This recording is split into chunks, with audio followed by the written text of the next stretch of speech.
Hi everyone, welcome to शिंशिया ब्रेंडी। तो आज की वीडियो में हम डिस्कस करेंगे अबाउट रूबर रूबर की cultivation and other important facts related to rhubarb, जो कि आपके कॉम्पिटिटिव एग्जाम्स के लिए ICAR JRF, ICAR NET in vegetable science, ICAR SRF in vegetable science और दूसरे जो कॉम्पिटिटिव एग्जाम्स हैं आपके आईसीआर यूजी, पीजी, पीएचडी के एग्जाम्स हैं, एडीयू, एचडीयू के एग्जाम्स हैं, नीट के एग्जाम्स हैं, वेजिटेबल साइंस का कोई भी एग्जाम्स है तो सभी के लिए इक्वली इंपॉर्टेंट है। तो रूबरअप के बारे में इंपॉर्टेंट फैक्ट्स क्या हैं जो कि आपके कॉम्पिटिटिव एग्जाम्स के लिए बहुत ही इंपॉर्टेंट है, उसके बारे में हम बात करेंगे। रूबरअप जो है दैट इज एक एक्चुअली हम कह सकते हैं कि एक पेरिनियल वेजिटेबल है। तो इसके हम बोटेनिकल नेम की बात करें तो रूबरअप जनरली हम कह सकते हैं कि रियम राहापोंटिकम। एक्चुअली डिफरेंट स्पीसीज हैं रूबरअप में। रूबरअप जो जीनस है उसमें डिफरेंट स्पीसीज हैं और डिफरेंट कल्टिवेटेड और ऑर्नामेंटल स्पीसीज है। तो रूबरअप दैट इज योर रेयम राहापोंटिकम और कौन सी फैमिली को बिलोंग करता है? पॉलीगोनेसी फैमिली को बिलोंग करता है रूबरअप जो। अगर हम इसके ओरिजिन की बात करें तो रूबरअप का ओरिजिन क्या है? टेम्परेट एशिया वाला जो रीजन है और उसमें भी पर्टिकुलरली साइबेरिया जो है प्रोबेबली जो इसका प्लेस ऑफ ओरिजिन है रूबरअप का। रूबरअप जो है that is a native of cooler areas of Asia. जैसे कि हमने बात की कूलर रीजन जो हैं एशिया के यानी कि temperate Asia, right, probably Siberia, but it is grown in Europe and England for its large thick leaf stalk और petioles which are used for sauces, right. तो एडिबल पार्ट क्या है rhubarb का? Thick leaf stalk and petioles. This is also important. एक तो इसकी family याद रखना इंपॉर्टेंट है कि पॉलीगोनेसी फैमिली को बिलोंग करता है। ओरिजिन की जब हम बात करते हैं तो टेम्परेट एशिया, पर्टिकुलरली अगर हम बात करें तो साइबेरिया जो इसका प्लेस ऑफ ओरिजिन है। देन रूबरअप जो है मेनली टेम्परेट एशिया की क्रॉप है, बट ये यूरोप या इंग्लैंड में भी इसको पर्टिकुलरली ग्रो किया जाता है। और इसका जो एडिबल पार्ट है मेन रूबरअप का that is thick leaf stalk और petioles, right. And most commonly क्या करते हैं कि रूबरअप प्लांट की जो स्टॉक्स होती हैं उनको कुक किया जाता है and they are used in pies में and other foods for their tart flavour. तो पाइस मेकिंग में भी इनका यूज होता है, तो इसलिए इसको हम पाई प्लांट भी कहते हैं रूबरअप को। एक्चुअली क्या कहते हैं? Pie plant, right. तो this is also important. Which of the following is known as pie plant? तो दैट इज रूबरअप को हम पाई प्लांट भी कहते हैं। रूबरअप जो है वो इंट्रोड्यूस किया गया था यूरोप में 1608 में एंड बट सबसे पहले रूबरअप जो ग्रो किया गया दैट वाज इन इटली में। कहाँ पे? इटली में, right. Okay, then economically important species कौन कौन सी है रूबरअप जीनस में? जैसे कि मैं बात कर रहा था कि बहुत सारी इंपॉर्टेंट स्पीसीज हैं। तो एक तो होगी आपकी Rheum rhabarbarum, right. Then Rheum rhaponticum and Rheum hybridum, right. Rhubarb is also known as pie plant. मैंने पहले डिस्कस किया कि इसको हम पाई प्लांट भी कहते हैं। देन गार्डन रूबरअप जो है दैट इज रेयम राहापोंटिकम, इसको हम क्या कहते हैं? हम गार्डन रूबरअप। देन चाइनीज रूबरअप इज रेयम ऑफिसिनेल, ठीक है। देन सिक्किम रूबरअप, इसको हम कहते हैं रेयम नोबाइल, जिसको हम कहते हैं सिक्किम रूबरअप। और इंडियन रूबरअप क्या है? Rheum emodi, that is your Indian rhubarb. Then Rheum kialense, जिसको हम ड्वार्फ रूबरअप भी कहते हैं। तो ड्वार्फ रूबरअप क्या है? रेयम कियालेंस। इन्फ्लोरेसेंस क्या है रूबरअप की? पेनिकल। और फ्लावर किस तरह के होते हैं? व्हाइट कलर के फ्लावर होते हैं और इसमें प्रोटेंडरी भी पाई जाती है। तो इसका मतलब रूबरअप जो है वो आपकी क्रॉस पॉलिनेटेड क्रॉप है, राइट। रूबरअप जो है वो क्रॉस पॉलिनेटेड क्रॉप है। ओके, अगर हम न्यूट्रिटिव वैल्यू की बात करें रूबरअप में पर 100 ग्राम ऑफ एडिबल पोर्शन, तो रूबरअप एक जो है rich in minerals, vitamins, right. Particularly हम बात करते हैं तो काफी मिनरल्स इसमें पाए जाते हैं। विटामिन B2 है, नियासिन है, सोडियम है, मैग्नीशियम है, right, potassium and fibre, phosphorus. तो मेनली जो मिनरल न्यूट्रिएंट है उनका काफी अच्छा सोर्स है। और मॉइस्चर की अगर हम बात करें तो मॉइस्चर भी इसमें लगभग 93.3% तक मॉइस्चर पाया जाता है, right. Okay, then climatic condition की बात करें रूबरअप की, तो रूबरअप जो है पर्टिकुलरली हम कह सकते हैं कि कोल्ड रेजिस्टेंट प्लांट है, राइट। तो वेजिटेटिव पार्ट जो होते हैं रूबरअप के that are killed at the temperature less than 3 degree Celsius. तो अगर temperature less than 3 degree Celsius जाता है, ठीक है, तो रूबरअप का जो वेजिटेटिव पार्ट है दे डाई। वेजिटेटिव पार्ट जो देखिए दे आर किल्ड, ठीक है, अगर टेम्परेचर 3 से नीचे चले जाए। और रूबरअप के जो क्राउन्स होते हैं एंड राइजोम्स होते हैं they are resistant to cold and dry condition के लिए। तो रूबरअप के जो एक्चुअली क्राउन्स एंड राइजोम्स होते हैं वो कोल्ड एंड ड्राई कंडीशन के लिए रेजिस्टेंट होते हैं, राइट। और प्लांट जो है रूबर का, it thrives well in the regions, कहाँ पे ये अच्छी तरह से ग्रो करता है रूबर का प्लांट, जहाँ पे जो क्राउन्स होते हैं, where the crowns remains in frozen condition में ऑल द विंटर्स, ठीक है, जहाँ पे थ्रू द विंटर जो है क्राउन्स जो है वो फ्रोजन कंडीशन में रहेगा, और where the soil remains dry throughout the summer, और जहाँ पे समर में सॉइल जो होगी थ्रू आउट द समर जो होगा वो ड्राई रहेगी, ठीक है, जहाँ पे क्राउन जो होंगे फ्रोजन कंडीशन में रहेंगे ड्यूरिंग ऑल द विंटर्स, और जो सॉइल जो होगी वो ड्राई रहेगी during all the summer, right. And plant requires temperature below 10 degree Celsius to break the dormancy. तो रूबर में डोरमेंसी ब्रेकिंग के लिए कितना टेम्परेचर चाहिए, मतलब लो टेम्परेचर पे डोरमेंसी ब्रेक होती है रूबर में, तो below 10 degree Celsius, 10 degree Celsius से नीचे, right. Then relatively low temperatures for the growth के लिए, रूबर के लिए ग्रोथ के लिए लो टेम्परेचर चाहिए होता है generally, the stocks develop the pink colour, ठीक है, एट द रिलेटिवली अगर लो टेम्परेचर हो ग्रोथ के लिए तो स्टॉक जो होती है पिंक कलर डेवलप करती हैं, जबकि एट हाई टेम्परेचर्स पे क्या होता है, जो ग्रीन कलर प्रीडोमिनेट करता है, ठीक है, लो टेम्परेचर पे पिंक कलर प्रीडोमिनेट होता है, और हाई टेम्परेचर पे कौन सा कलर, ग्रीन कलर प्रीडोमिनेट करता है, राइट।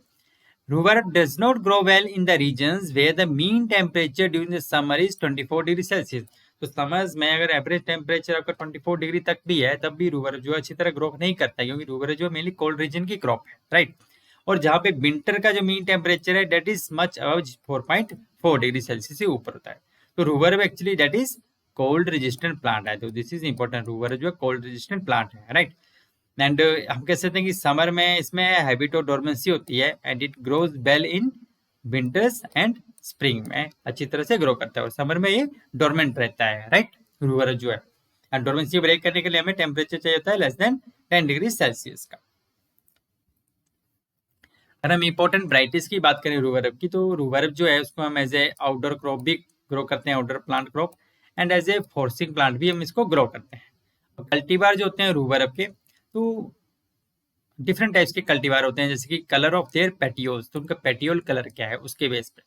अगर हम बात करें आउटडोर प्रोडक्शन के लिए, तो कौन कौन से कल्टीवार पॉपुलर है रूबरब में, एक तो है McDonald, right, then Sunrise and Ruby, ठीक है, जिनमें की रेड कलर की स्टॉक्स होती है। तो रेड स्टॉक वाले रूबर कौन कौन से हो गए, मैकडोनाल्ड, सनराइज एंड रूबी, इन तीनों में क्या है, रेड स्टॉक्स है, ठीक है। अगर हम बात करें एक और कल्टीवार है वैलेंटाइन, तो वैलेंटाइन जो है that is another red stalk cultivar है रूबर का, and that is popular for growing in home gardens. तो McDonald, Sunrise, Ruby and Valentine, ये तीनों जो है रेड स्टॉक कल्टीवार है रूबर के। और फोर्सिंग के लिए, ठीक है, अगर फोर्सिंग के लिए अगर जाना है रूबर की, तो कौन से कल्टीवार सुटेबल है, एक तो है Timperley, then Early Victoria, Crimson Red and Sutton, these are important cultivars for forcing of rhubarb. Victoria जो है, ठीक है, that is a green stalk cultivar है रूबर का, और वेरी हाई यील्डिंग कल्टीवार है। सूटन की बात करें तो सूटन एक पिंक स्टॉक कल्टीवार है।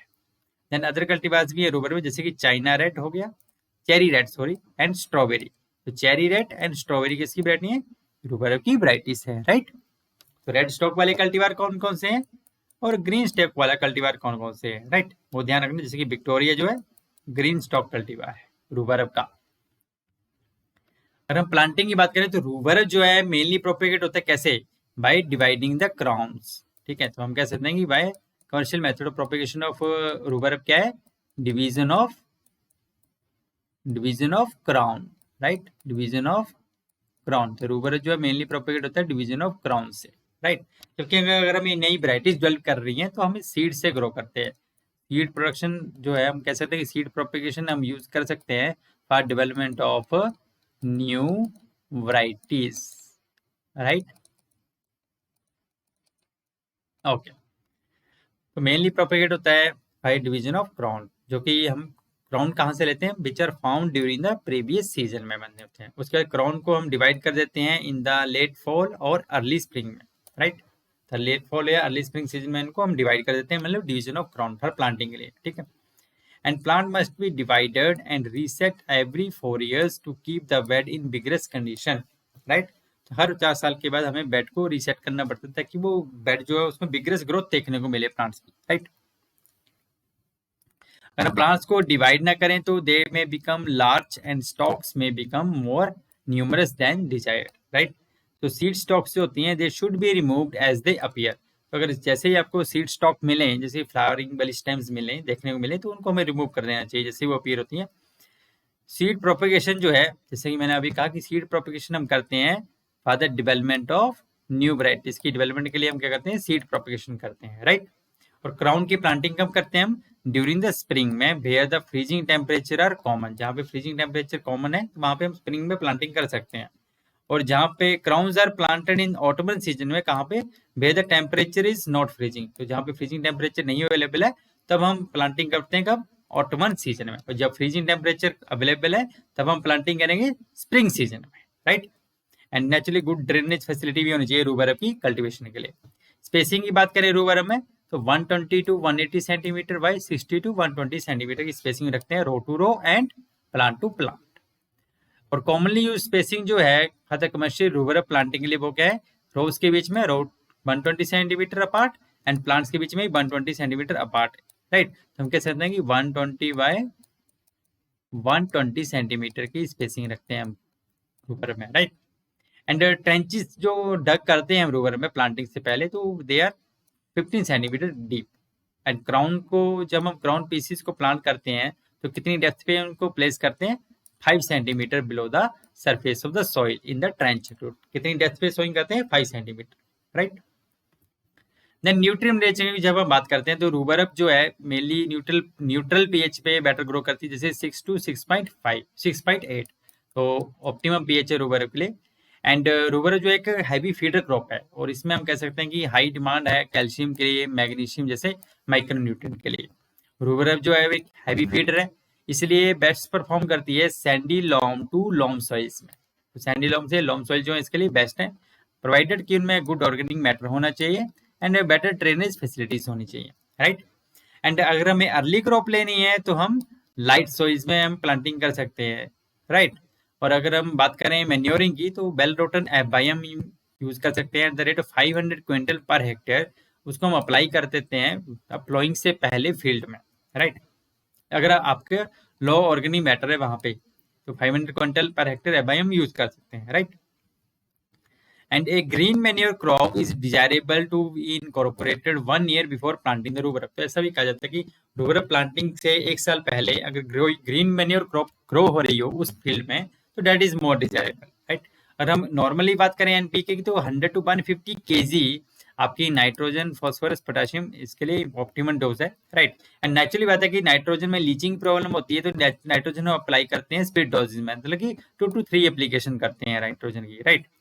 And with the first application कब हम करते हैं नाइट्रोजन की, एट बड ब्रेक स्टेज पे। तो फर्स्ट एप्लीकेशन कब करेंगे नाइट्रोजन की, एट बड ब्रेक स्टेज पे, राइट। और हम ये भी कोशिश करते हैं कि नाइट्रोजन जो फर्टिलाइजर है उसको एकदम रूट्स के पास में ना अप्लाई करें, क्योंकि it can burn the small feeder roots को, ये बर्न कर सकता है, जला सकता है, राइट। ओके, देन रूबरब में हम लाइम की एप्लीकेशन भी करते हैं, ठीक है। तो ये क्यों करते हैं लाइम की एप्लीकेशन, ताकि हम सॉइल की पीएच को मेंटेन कर रख सकें, कितना, 6 टू 6.5, जो कि आइडियल पीएच है रूबरब कल्टीवेशन के लिए। ऑल्दो रूबरब जो है वो सॉइल एसिडिटी के लिए टॉलरेंट होती है और ये जो है एज लो एज कितना पीएच टॉलरेट कर सकती है, 5.0 की पीएच ये टॉलरेट कर सकती है। बट क्या होता है कि लो पीएच पे क्या होता है, यील्ड जो होती है और जो फर्टिलाइजर एफिशिएंसी होती है वो डिक्रीज हो जाती है। अगर हम माइक्रो न्यूट्रिएंट की बात करें तो बोरॉन की एप्लीकेशन हम कर सकते हैं रूबरब में, ठीक है। दैट इज नेसेसरी है फॉर हेल्दी बड्स के लिए और हेल्दी रूट्स के लिए, ठीक है। तो इसके लिए हम क्या करते हैं, 1 to 2 kg ऑफ बोरेक्स हम अप्लाई करते हैं per hectare, right, soil application करते हैं।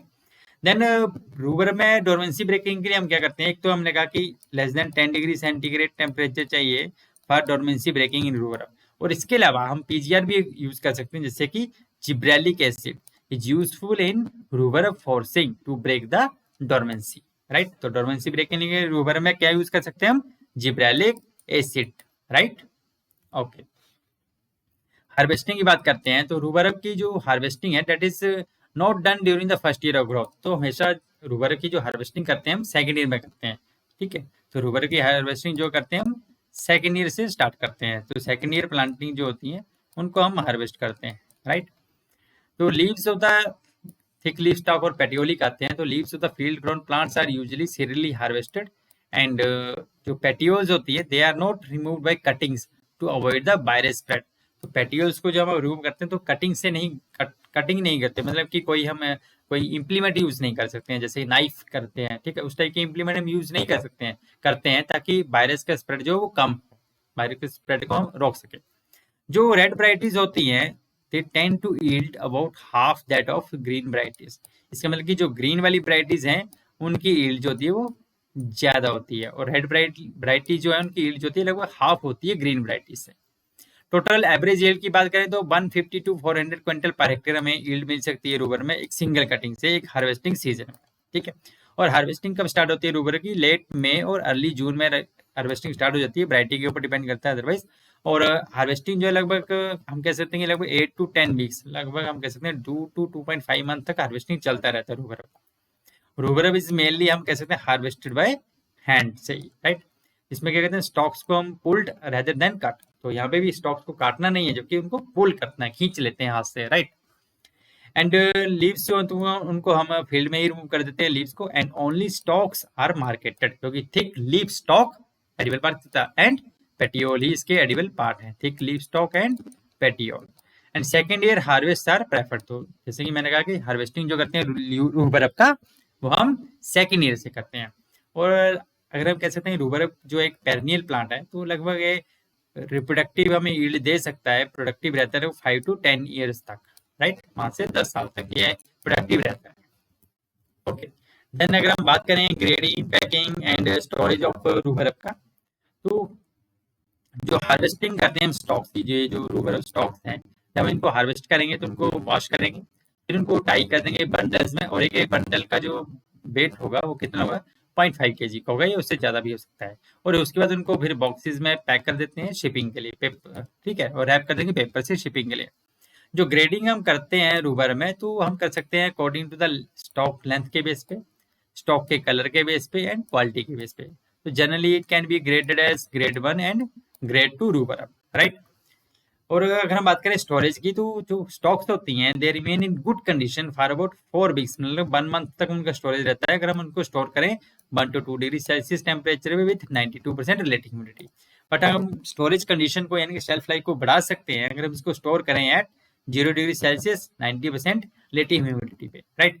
और इसके अलावा हम हॉट वाटर ट्रीटमेंट भी कर सकते हैं 2 मिनट्स के लिए एट 52 डिग्री सेल्सियस पे, जो कि शेल्फ लाइफ को डबल कर देता है, ठीक है, एट 21 डिग्री सेल्सियस पे अगर उसको स्टोर करते हैं तो। Okay, then forcing of rhubarb क्या चीज है? What is forcing of rhubarb? Forcing means production of rhubarb stalks during the winter is called forcing of rhubarb. तो फोर्सिंग ऑफ रूबर क्या हुआ कि जब हम रूबर स्टॉक्स की प्रोडक्शन करते हैं कब? ड्यूरिंग द विंटर, तो उसको कहते हैं फोर्सिंग ऑफ रूबर। कहाँ पे? In the regions where the climate is suitable for production of vigorous crops, right. इसमें क्या करते हैं एक्चुअली जो 3 साल पुराना जो प्लांट होता है उसको हम डग आउट करते हैं लेट इन द फॉल में, and they are left outside for 2 weeks के लिए till they are frozen thoroughly to allow the buds to be rest in period, right. तो 3 ईयर ओल्ड प्लांट जो होगा उसको हम डग आउट कर लेंगे, फिर उसको हम क्या करेंगे बाहर ही रहने देंगे लगभग 2 वीक्स के लिए। तो फिर क्या होगा ये फ्रोजन कंडीशन में हो जाएगा, फ्रोज कर जाएगा, फ्रोजन हो जाएगा thoroughly to allow the bud to be in rest period, right, जो कि बर्ड जो रेस्ट पीरियड में जा सके। फिर एक thin layer of soil is spread कर देते हैं हम उसके ऊपर to prevent the evaporation of moisture, ताकि मॉइस्चर का इवेपोरेशन ना हो, राइट। और उसके बाद जो फ्रोजन रूट्स होती हैं दे आर रीप्लांटेड करते हैं उनको फील्ड में, उनकी रीप्लांटिंग करेंगे फिर से फील्ड में, मेन फील्ड में, राइट। एंड ये जो फ्रोजन रूट्स होती हैं these are then taken into hot beds in specially constructed forcing structure और इन एनी डार्क और semi dark locations where moderate temperature can be maintain. तो naturally बात है उसके बाद जो फ्रोजन रूट्स होती है उनको या तो किसी प्रोटेक्टेड फोर्सिंग स्ट्रक्चर में लगा देंगे या ऐसी लोकेशन पे लेके जाएंगे जहाँ पे आपको मॉडरेट टेम्परेचर मिलता हो, मेंटेन रहे, right. And window should be cover to exclude the light, और नेचुरली विंडो जो उसको कवर करके ही रखना है ताकि लाइट को एक्सक्लूड कर सके। उसके बाद क्या होता है कि now the buds are allowed to sprout, उसके बाद बर्ड्स स्प्राउट करती हैं अंडर डार्क या सेमी डार्क कंडीशंस में। The stems develop a rich pink और red colour and good quality, तो डार्क या सेमी डार्क कंडीशंस में जो स्टेम होती हैं रूबर की स्टॉक्स होती है दे डेवलप रिच पिंक या रेड कलर डेवलप करती है, और जो कि अच्छी क्वालिटी का होता है। एंड ऑप्टिमम टेम्परेचर कितना है for the proper stalk development के लिए रूबर में 15.6 degree Celsius, and growth is very poor at 10 degree Celsius पे, ठीक है। Crowns are placed on the floor of forcing structure as close as practicable and covered with 5 to 7 centimetre of soil, ठीक है। Crowns को फिर force structure में रख देते हैं और उनको फिर 5 to 7 centimetre layers of soil से कवर कर देते हैं, ठीक है। जिससे होता है टेम्परेचर रेज होता है, तो by the high temperature the crowns will sprout करेंगे एंड स्टार्ट्स ग्रो आउट। उसके बाद क्राउन्स स्प्राउट करेंगे और ग्रोथ उनको फिर हम ग्रो आउट कर देंगे, ठीक है। मतलब कि उससे फिर स्टॉक्स जो होती है वो निकलने आएंगे। देन जब वो स्टॉक्स जो होती है वो 45 सेंटीमीटर लेंथ तक पहुंच जाती हैं तो उनको हम हार्वेस्ट कर सकते हैं, फिर उनको पैक करेंगे and they are sent to the market, okay. और डिजीजेस कौन कौन सी आती हैं रूबर में? तो एक तो आती है लीफ स्पॉट, ठीक है, जो कि होता है रामुलेरिया या एस्कोकाइटस स्पीसीज से होता है। लीफ स्पॉट जो होता है रूबर में, ठीक है। और इसमें क्या होता है कि एक्चुअली सर्कुलर या एंगुलर स्पॉट्स बन जाएंगे लीव्स के ऊपर, जो कि डिफरेंट साइजेस के होते हैं and they are having big centre surrounded by a red zone, right. और जो अफेक्टेड टिश्यू होता है, व्हेन अफेक्टेड टिश्यू डाई करता है तो इट में drop out and living the large ragged holes in the फॉलेज में आपको होल देखने को मिलेंगे। अगर इसको कंट्रोल करना हो तो हमें रिमूव एंड डिस्ट्रॉय करना पड़ेगा leaves following the first heavy frost. तो जो फर्स्ट हैवी फ्रोस्ट पड़ेगा उसके बाद जो भी लीव्स आएंगे उनको हमें रिमूव करना है, राइट। एंड हार्वेस्टिंग के टाइम में क्या करना है, remove the stems with spotted leaves first. तो जो लीव्स इन्फेक्टेड हैं या स्पॉटेड लीव्स है उनको पहले रिमूव कर देना है। अनदर डिजीज है रूबर में बोट्राइटिस रोट, जो किससे होता है, बोट्राइटिस साइनेरिया से होता है। तो ये जो बोट्राइटिस रोट है ये क्या करता है, it causes a leaf stem and crown rot of force to rhubarb. तो जो फोर्सिंग और रूबर करती हैं तो उसमें लीफ या स्टेम रोट आ जाता है या क्राउन रोट आ जाता है, राइट। और जब पूरे एयर सर्कुलेशन होता है और हाई ह्यूमिडिटी हो, ठीक है, मतलब वेंटिलेशन ना हो प्रॉपर और ह्यूमिडिटी ज्यादा होता है, इस डिजीज का इंसिडेंस ज्यादा होता है, राइट। इसके लिए हमें नेचुरल बात एक तो स्ट्रिक्ट सैनिटेशन फॉलो करना है और कुछ फंजीसाइड भी हम अप्लाई कर सकते हैं, जैसे कि कॉपर ऑक्सीक्लोराइड है एट 0.3% पे हम स्प्रे कर सकते हैं। देन वायरल डिजीज की अगर हम बात करें तो रूबर में जो मोर कॉमन जो वायरल डिजीज है, जैसे कि एक तो टर्नी मोजैक वायरस है, देन रेबिस मोजैक वायरस है and cherry leaf curl roll virus है, ठीक है, जो कि मेन वायरस डिजीज है रूबर में। Cherry leaf roll virus, turnip mosaic virus, arabis mosaic virus. तो ये जो वायरस है इनकी वाइड होस्ट रेंज है naturally and they cause mottling and ring spotting of leaves and they may be introduced through infected planting stock. तो infected planting stock से जब spread होते हैं, राइट। तो नेचुरली बात है इसके लिए हमें हेल्दी नर्सरी स्टॉक हमें लेना चाहिए या प्लांट करना चाहिए एंड वायरस फ्री क्राउन जो है वही प्लांटिंग के लिए यूज करने चाहिए, राइट। देन इंसेक्ट की बात करें तो जो मेजर इंसेक्ट है रूबर में, that is the most devastating insect जो है रूबर में, दैट इज रूबरब कुरकुलियो, रूबरब कुरकुलियो, ठीक है, दैट इज लाइक्सिस कन्वेकस, ठीक है, लाइक्सिस कनकेवस, तो इसका साइंटिफिक नेम है रूबरब कुरकुलियो जो है, जिसको हम रूबरब वीविल भी कहते हैं एंड जिसको हम स्नॉट बीटल भी कहते हैं। तो जिससे इंपॉर्टेंट कि स्नॉट बीटल जो है किसका पेस्ट है, तो स्नॉट बीटल जो है वो रूबरब का आपका पेस्ट है, रूबरब का इंसेक्ट। स्नॉट बीटल किसका इंसेक्ट हो गया, रूबरब, राइट, ओके, जिसको हम रूबरब वीविल भी कहते हैं और या रूबरब कुरकुलियो भी कहते हैं। देन पोटैटो स्टेम बोरर भी आता है रूबर में, दैट इज हाइड्रेशिया माइकेशिया, ठीक है, पोटैटो स्टेम बोरर। तो ये जो अडल्ट मोथ है पोटैटो स्टेम बोरर की एंड जो एक्चुअली फर्स्ट स्टेज इंसेक्ट होते हैं वो क्या करते हैं, सिर्फ बीड्स या जो आसपास की काउच ग्रासेस होगी उसको कंज्यूम करते हैं, उस पर अटैक करते हैं और उसके बाद फिर वो प्लांट पे मूव करते हैं, रूबर के प्लांट के जो इसकी स्टेम जो होगी होती है वो थिक हो गई होती है और उसमें फिर वो बोर करते हैं, ठीक है। देन नेक्स्ट इंसेक्ट है tarnished plant bug, that is Lygus lineolaris, right, Lygus lineolaris।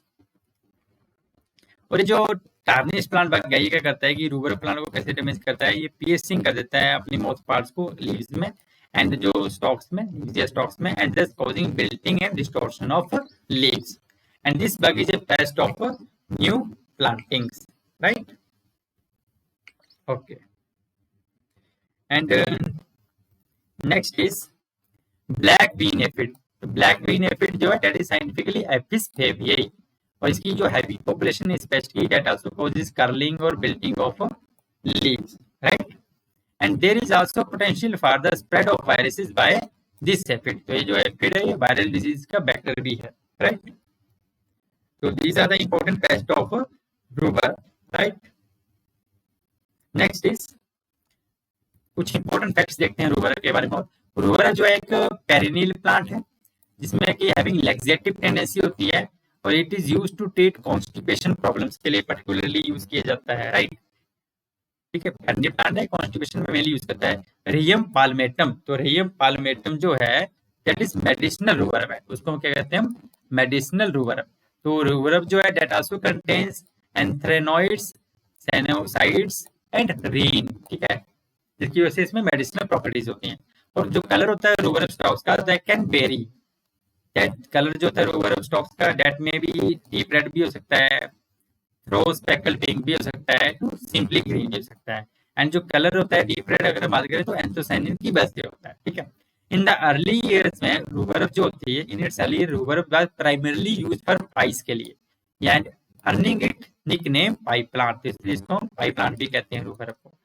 And it is widely known that the leaves of the plant are poisonous due to the content of oxalic acid, क्योंकि इसमें oxalic acid होता है तो इसलिए leaves जो है poisonous होते हैं, राइट। नेक्स्ट इज अगर हम बात करें जीनस रेहियम की, तो रेहियम जीनस जो है कौन सी फैमिली को बिलोंग करता है, पॉलीगेनेसी फैमिली को बिलोंग करता है। और सबसे पहले रिपोर्ट किसने किया था, कार्ल लिंगिस ने किया था, राइट, 1753 में।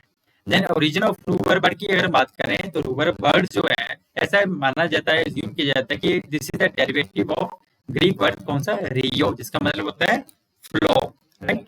Globally this genus is represented by कितनी स्पीशीज है रियो जीनस के अंदर, 60 पेरिनियल स्पीशीज हैं जो कि डिस्ट्रीब्यूटेड है थ्रू एशिया एंड यूरोप। और अगर हम इंडियन सब कंटिनेंट की बात करें तो इस जीनस के अंदर 7 स्पीशीज है। रियम बेबियनम, जिसको हम पाम्पक भी कहते हैं या पंचबच्चलन भी कहते हैं, ठीक है। भाई culinary rhubarb is tetraploid, 2a is equal to 4x is equal to 44 होते हैं रूबर में जनरली क्यूरिनरी रूबर जो होता है। But naturally occurring ploidy levels for the rhubarb include diploid भी होते हैं रूबर में 22 एंड हेक्साप्लॉइड भी प्रेजेंट है, that is 2a is equal to 4x is equal to 66. So this was all about rhubarb cultivation and other important facts related to rhubarb. अगर आपको video अच्छा लगा तो काइंडली शेयर करें, subscribe करें and like करें। Stay tuned with Share Friendly. जय हिंद।